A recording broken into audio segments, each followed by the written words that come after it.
नमस्कार, स्वागत है आप सभी का अखंड भारत दर्शन में। आज हम आपको लेकर चलेंगे उत्तराखंड के टिहरी जिले में स्थित पवित्र सुरकंडा देवी मंदिर की ओर। यह मंदिर मां दुर्गा के 9 रूपों में से एक मां काली को समर्पित है और अपने आध्यात्मिक महत्व और प्राकृतिक सौंदर्य के लिए प्रसिद्ध है। सुरकंडा देवी मंदिर मसूरी से चंबा तक जाने वाले मोटर मार्ग पर धनोल्टी से लगभग 8 किलोमीटर की दूरी पर स्थित है।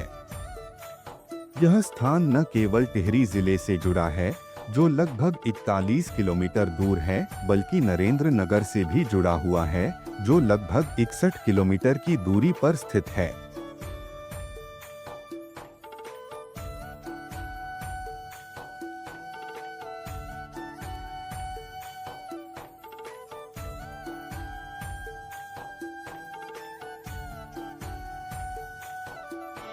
मंदिर तक पहुंचने के लिए आपको मसूरी चंबा सड़क पर स्थित कद्दू खाल नामक स्थान पर गाड़ी छोड़नी होगी। यहां से मंदिर तक की यात्रा रोमांचक बन जाती है, क्योंकि आपको लगभग 2.5 किलोमीटर की खड़ी चढ़ाई पैदल तय करनी होती है। इस चढ़ाई के दौरान आपको हिमालय की अद्भुत सुंदरता, शांत वातावरण और चारों ओर बिखरी हरियाली का अनुभव मिलता है। यह यात्रा केवल एक मंदिर तक पहुंचने का मार्ग नहीं, बल्कि एक आध्यात्मिक और प्राकृतिक अनुभव है। तो चलिए सुरकंडा देवी के इस दिव्य धाम की यात्रा शुरू करते हैं और जानते हैं इससे जुड़ी प्राचीन कथाएं, धार्मिक महत्व और प्राकृतिक सौंदर्य की अनोखी झलक। सुरकंडा देवी मंदिर न केवल अपनी पौराणिक महिमा और प्राकृतिक सौंदर्य के लिए प्रसिद्ध है, बल्कि यहाँ होने वाले भव्य उत्सव भी श्रद्धालुओं के लिए विशेष आकर्षण का केंद्र हैं। इनमें से 2 प्रमुख पर्व हैं, गंगा दशहरा और नवरात्रि। गंगा दशहरा के अवसर पर सुरकंडा देवी मंदिर में विशेष पूजा और भव्य मेले का आयोजन होता है। इस दिन हजारों श्रद्धालु यहाँ जुटते हैं और मां सुरकंडा के दर्शन कर अपने जीवन को धन्य मानते हैं। मान्यता है कि इस पर्व पर मां की विशेष कृपा से भक्तों के सारे पाप धुल जाते हैं और उन्हें मोक्ष की प्राप्ति होती है। मंदिर प्रांगण में लगने वाला मेला क्षेत्रीय संस्कृति, लोक संगीत और परंपराओं की झलक प्रस्तुत करता है। सुरकंडा देवी मंदिर तक की यात्रा अब और भी सरल और सुखद हो गई है, क्योंकि यहाँ श्रद्धालुओं की सुविधा के लिए सुरकंडा देवी रोपवे की सुविधा उपलब्ध है। यह रोपवे कद्दू खाल से मंदिर के पास तक ले जाता है, जिससे 2.5 किलोमीटर की खड़ी चढ़ाई अब आसान और रोमांचक बन गई है। यह रोपवे न केवल समय की बचत करता है, बल्कि श्रद्धालुओं को हिमालय की अद्भुत प्राकृतिक सुंदरता का आनंद लेने का भी अवसर देता है। रोपवे की सवारी के दौरान आप हरे भरे जंगल, गहरी घाटियां और बर्फ से ढके पहाड़ों के मनोरम दृश्य देख सकते हैं।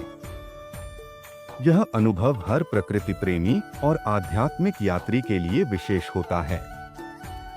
रोपवे आधुनिक तकनीक से निर्मित है और यात्रियों की सुरक्षा को प्राथमिकता दी गई है। जहां पैदल चढ़ाई में लगभग 1 से 2 घंटे लगते हैं, वहीं रोपवे की सवारी केवल कुछ ही मिनटों में मंदिर के पास पहुंचा देती है। यह विशेष रूप से बुजुर्गों, छोटे बच्चों और उन श्रद्धालुओं के लिए लाभदायक है जो खड़ी चढ़ाई करने में असमर्थ हैं। रोपवे की यह सुविधा सुरकंडा देवी मंदिर को और भी अधिक सुलभ और आकर्षक बनाती है। यदि आप इस मंदिर की यात्रा की योजना बना रहे हैं, तो इस रोपवे का अनुभव जरूर करें, जो आपको आध्यात्मिकता और प्रकृति की सुंदरता से जोड़ता है।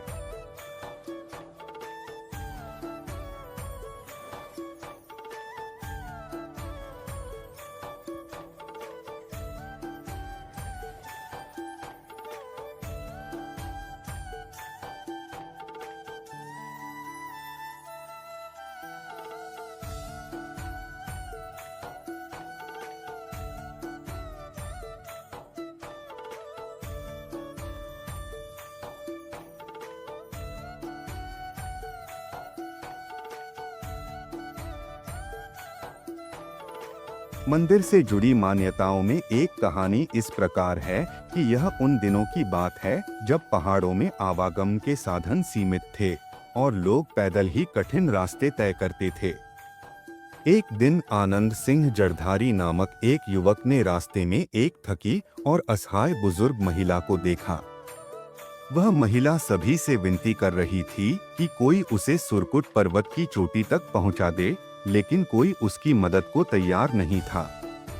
आनंद ने उसकी स्थिति समझी और तुरंत अपनी कंडी खाली कर प्रेमपूर्वक कहा, माँ, आप इसमें बैठ जाइए, मैं आपको आपके गांव तक पहुंचा दूंगा। आनंद ने कड़ी चढ़ाई के बावजूद उस महिला को कंधे पर उठाया और सुरकुट पर्वत की ओर बढ़ चला। जब वह चोटी पर पहुंचा और महिला को उतारा तो एक अद्भुत चमत्कार हुआ। वह बुजुर्ग महिला दिव्य प्रकाश में परिवर्तित हो गई। वह कोई और नहीं बल्कि स्वयं माता सुरकंडा थीं। माता ने आनंद सिंह को आशीर्वाद दिया और कहा, तुम्हारे निस्वार्थ सेवा भाव से मैं प्रसन्न हूँ। आज से तुम और तुम्हारा गांव मेरे मायके के रूप में पूजनीय रहोगे। माता के निर्देशानुसार गंगा दशहरे के दिन इस स्थान पर मंदिर बनाया गया। आज भी सुरकंडा देवी की पूजा में जड़धारी गांव के लोगों का पहला अधिकार होता है।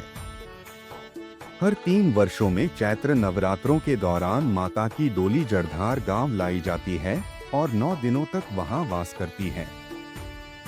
नवरात्र के बाद डोली को सम्मान पूर्वक वापस सुरकंडा देवी मंदिर में ले जाया जाता है। यह परंपरा आज भी जारी है। सुरकुंडा देवी मंदिर न केवल अपनी धार्मिक महिमा और पौराणिक महत्व के लिए प्रसिद्ध है, बल्कि इसकी वास्तुकला भी एक अनोखी कृति है जो हिमालयी परंपरा और कलात्मकता को दर्शाती है। यह मंदिर क्लासिक हिमालयी वास्तुकला का उत्कृष्ट उदाहरण है, जिसमें लकड़ी और पत्थर का संयोजन इसे एक प्राचीन और भव्य रूप प्रदान करता है। मंदिर की संरचना मुख्य रूप से सुंदर लकड़ी से निर्मित है, जो इसकी भव्यता और प्राचीनता को और भी अधिक बढ़ाती है। देवी मां सुरकुंडा की महिमा, विभिन्न देवी देवताओं के चित्रण और पारंपरिक हिमालयी जीवन शैली की झलक यहाँ के कारीगरों की अद्भुत प्रतिभा को दर्शाती है। मंदिर के गर्भगृह में देवी मां का पवित्र विग्रह स्थित है, जो भक्तों को आध्यात्मिकता से सराबोर कर देता है। गर्भगृह की आंतरिक सजावट और कलात्मकता यहाँ आने वाले हर व्यक्ति को अभिभूत कर देती है। मंदिर का परिवेश भी उतना ही आकर्षक है जितना इसका वास्तुशिल्प। यह स्थल हिमालय की शांतिपूर्ण और सुरमय वादियों से घिरा हुआ है। यहाँ की शुद्ध और ठंडी हवा, हरियाली से भरपूर वातावरण और पर्वतों की बर्फीली चोटियाँ आत्मा को शांति और सुकून प्रदान करती हैं। आगंतुक न केवल मंदिर के आध्यात्मिक महत्व और ऐतिहासिक आकर्षण से प्रभावित होते हैं, बल्कि इसके शांत और शांतिपूर्ण परिवेश में ध्यान और आत्मचिंतन के लिए भी खींचे चले आते हैं। यहाँ का माहौल एक अनोखा अनुभव प्रदान करता है, जहाँ व्यक्ति स्वयं को प्रकृति और आध्यात्मिकता के निकट महसूस करता है। सुरकुंडा देवी मंदिर अपनी वास्तुकला, प्राकृतिक सुंदरता और आध्यात्मिकता के अद्वितीय संगम के कारण केवल एक धार्मिक स्थल नहीं है, बल्कि यह एक ऐसा स्थान है जो हर आगंतुक के मन और आत्मा को गहराई से प्रभावित करता है। हम आशा करते हैं कि सुरकंडा देवी मंदिर की यह आध्यात्मिक यात्रा आपके लिए एक अद्भुत और यादगार अनुभव साबित होगी।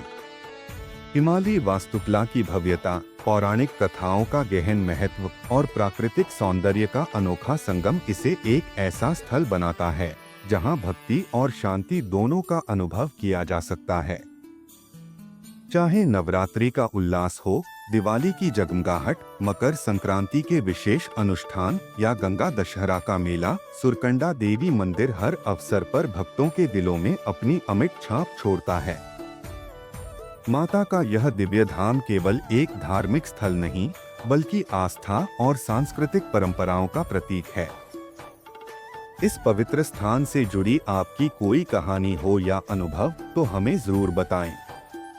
अगर आपको यह वीडियो पसंद आया हो तो इसे लाइक करें, शेयर करें और हमारे चैनल को सब्सक्राइब करना न भूलें। आइए मिलकर हमारी सांस्कृतिक और धार्मिक धरोहर को आगे बढ़ाएं। अगली बार एक नए स्थल और नई कहानी के साथ फिर मिलेंगे। तब तक के लिए जय माता दी।